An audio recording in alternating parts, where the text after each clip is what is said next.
Hello, everyone. I'm Angelo Robles, founder and chairman of Family Office Association.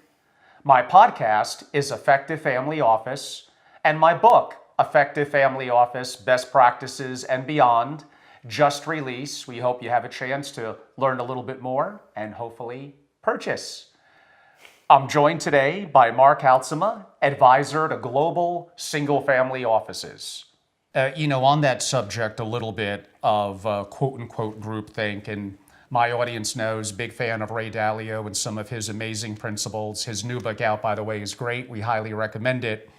It's more important to be curious and open-minded than per se it is to be smart. Now, of course, I'd like to be all three of those things, but if you're curious and open-minded and have some degree of intelligence, that's an incredibly important combination and series of traits to have when it comes to being of great value. On the concept of groupthink, there are some.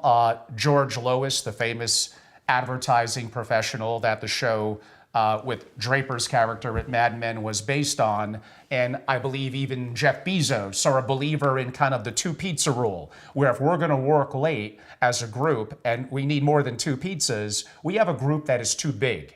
And when you have a group that is big, you actually have more potential, in my opinion as well, for that type of groupthink. Certain creative activities are probably better thought about and delivered as part of a deliverable on a goal for that given family in small groups. Many people feel under five, where they are curious, they are open-minded, they're willing to debate and not take it personally. There are some, though, that believe you get better qualities with that in a larger group. My experience is in a larger group, and this is also a challenge with boards, is you'll get a couple of personalities that will be very strong, and that will tend to have others to kind of follow as opposed to challenge. If you don't mind, Mark, and staying with this process of really important process to outcome thinking in the family office is going to be trusted people to rely on. And I'm not, of course, talking about the executives in the family office. That's going to be a different discussion. But since we're going a little bit broader, most family offices are going to have a board, are going to have committees. How important is a board, even if it's non-fiduciary? And what are some basic tenements of number, of structure that you would recommend for a family office to do it right? The importance of a board can't be overstated. At the outset, it should be small and an odd number. 3 to 5 is usually a good number. But in terms of the composition of the board, I think there are a number of factors here. One is finding people that both have expertise in the business that the family is in, but also finding people who have expertise that differentiates themselves. In terms of the strategic role of the board, it should certainly be able to advise on any matters that are right in front of the family office, including those that impact the family business.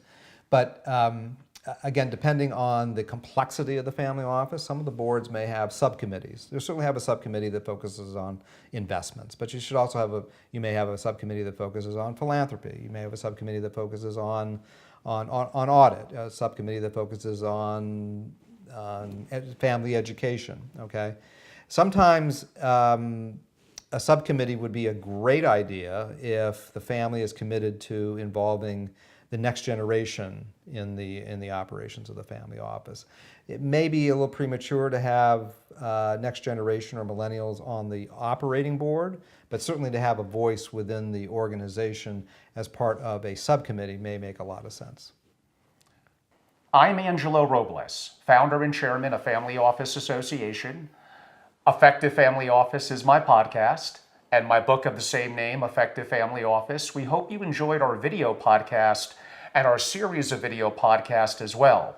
You can reach out to me directly at angelo@angelorobles.com or through Family Office Association, angelo@familyofficeassociation.com, or for some of you, perhaps easier, simply on social media, where we maintain, like Mark, an active LinkedIn presence, as well as Twitter. So reach out to us on YouTube and on Twitter. We are very simply Family Office. Thank you very much.